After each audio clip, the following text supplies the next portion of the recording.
इस वीडियो में मैं बात करूंगा कि एआई नियर फ्यूचर में कौन कौन सी जॉब्स को रिप्लेस कर देगा।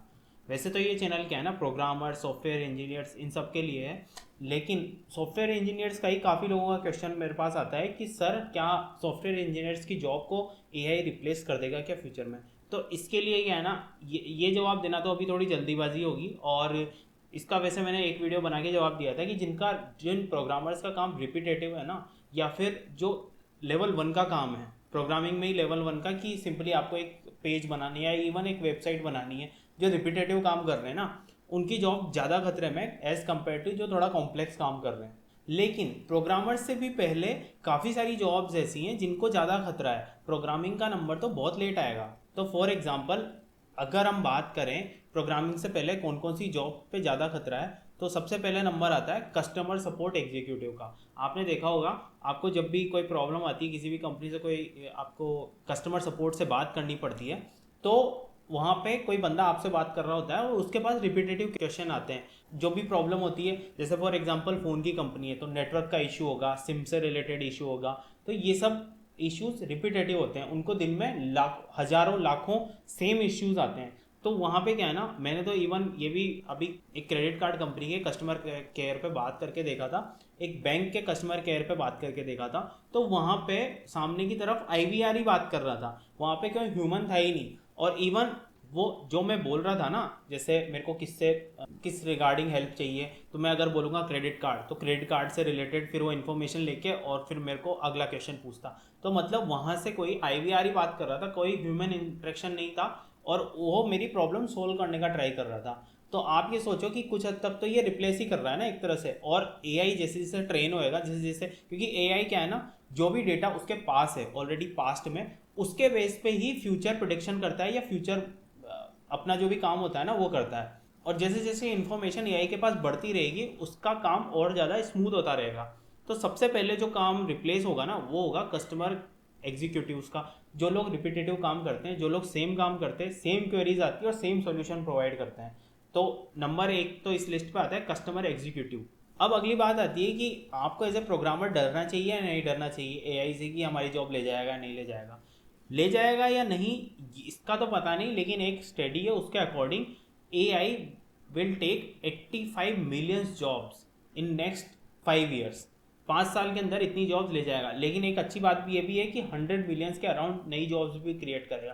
तो एक तरफ तो पुरानी जॉब्स जा रही हैं, एक तरफ नई जॉब्स आ रही है। तो ऐसा नहीं है, जॉब्स मार्केट में रहेंगी, बस आपको उसके अकॉर्डिंग ट्रांजिशन करना है। अगर आपका ये ट्रांजिशन परफेक्ट हो गया ना, तो आप किसी न किसी जॉब में तो रहेंगे ही रहेंगे। फॉर एग्जाम्पल अभी कुछ टाइम पहले मैं एक मीम आया था, मैं आपको स्क्रीन पे भी शेयर कर दूंगा वो मीम, कि एक बंदा हेलीकॉप्टर से शूटिंग कर रहा है, एरियल शूटिंग कर रहा है हेलीकॉप्टर से। तो उसके नेक्स्ट फोटो में था ड्रोन, कि ड्रोन जैसी जो चीज़ है ना, उसने इन दो लोगों की जॉब खा गया वो एक साथ ही। क्योंकि क्या है ना, हेलीकॉप्टर चलाने वाला पायलट और उसके साथ ही कैमरामैन जो उस हेलीकॉप्टर में बैठा था, उन दोनों की जॉब एक सिर्फ ड्रोन खा गया। तो आप सोचो कि अब ड्रोन चलाने के लिए भी तो ड्रोन ऑपरेटर चाहिए ना। तो कुछ जॉब जाती हैं, कुछ जॉब नहीं आती हैं, ऐसा ही होता है मार्केट में। एआई के साथ भी ऐसा ही होगा। अब बात करते हैं अगला जो है ना, वैसे तो ये बोलते हैं कि क्रिएटिव फील्ड की जॉब एआई नहीं ले जाएगा। जो भी हाथ से काम करते हैं ना अपने, ये शेफ हो गए या हाथ से काम करने वाले पेंटर्स हो गए, उनका काम एआई इतनी जल्दी नहीं ले जाएगा। लेकिन जो रिपीटेटिव काम करते हैं ना, अब जैसे पेंटिंग भी कोई बना रहा है, लेकिन उसकी पेंटिंग में कोई क्रिएटिविटी नहीं है, वो एग्जैक्ट किसी पेंटिंग का देख के कॉपी कर लेता है। या फिर कोई सॉन्ग राइटर है, वो सॉन्ग राइटर ऐसे गुलजार लेवल का नहीं है कि लिरिक्स अलग ही एक नेक्स्ट लेवल पे जा रहे हैं। वो आपके ऐसा सॉन्ग राइटर है जो बेसिक सॉन्ग्स ही लिख पाता है। रिपीटेटिव आजकल जो गाने बन रहे जितने भी, तो उन गानों का तो आप इवन खुद चैट जीपीटी पे डालोगे ना कि भाई मेरे को एक कंट्री सॉन्ग लिख के दो, तो वो एक कंट्री सॉन्ग लिख के दे देगा आपको। वो जो भी डेटा उसके पास है पास्ट में, कंट्री सॉन्ग से रिलेटेड जो भी लिरिक्स यूज में आते हैं, उनको मॉडिफाई करके और आपको एक नया गाना जो आपको बिल्कुल नया लगेगा वो लिख के दे देगा। जो भी क्रिएटिव जॉब है जिसमें रिपीटेटिव काम होता है, उनका भी रिप्लेस होने का खतरा है। जो क्रिएटिव जॉब, जो नेक्स्ट लेवल की क्रिएटिव जॉब है ना, जैसे मैंने एग्जांपल दिया गुलजार का, वैसा कुछ कर रहे हो तो इतनी जल्दी नहीं। लेकिन क्रिएटिव जॉब उसमें भी रिपीटेटिव काम। फॉर एग्जांपल आप अखबार पे ब्लॉग पोस्ट लिखते हो। अब ब्लॉग पोस्ट आप कोई भी अखबार उठा के देखो, उसमें जो फॉर्मेट होता है ना, वो हमेशा एक जैसा होता है। कि स्टार्टिंग कैसे करते हैं, वो स्टार्टिंग में कुछ इंट्रोडक्शन देंगे उस चीज़ के बारे में। फॉर एग्जांपल कहीं घर में चोरी हुई है, उसका आर्टिकल लिखना है, तो इंट्रोडक्शन वैसे देंगे कि भाई कहाँ चोरी हुई है, किस एरिया में हुई है, रात में हुई है, दिन में हुई है, फिर उसके बारे में पूरा डिस्क्रिप्शन देंगे। तो यही सारी चीज़ें क्या है ना, चैट जीपीटी भी लिख सकता है डेटा के साथ, क्योंकि वो क्या करेगा ना, एग्जिस्टिंग जो आर्टिकल्स हैं उनकी हेल्प लेके सेम वैसा ही कुछ लिखने का ट्राई करेगा। लेकिन अगर आपको कोई नई स्टोरी लिखनी है तो वो बिल्कुल ही नया क्रिएटिव मामला हो जाता है ना, तो वो चीज़ इतनी जल्दी रिप्लेस नहीं होगी, लेकिन रिपीटेटिव काम बहुत जल्दी रिप्लेस हो जाएगा।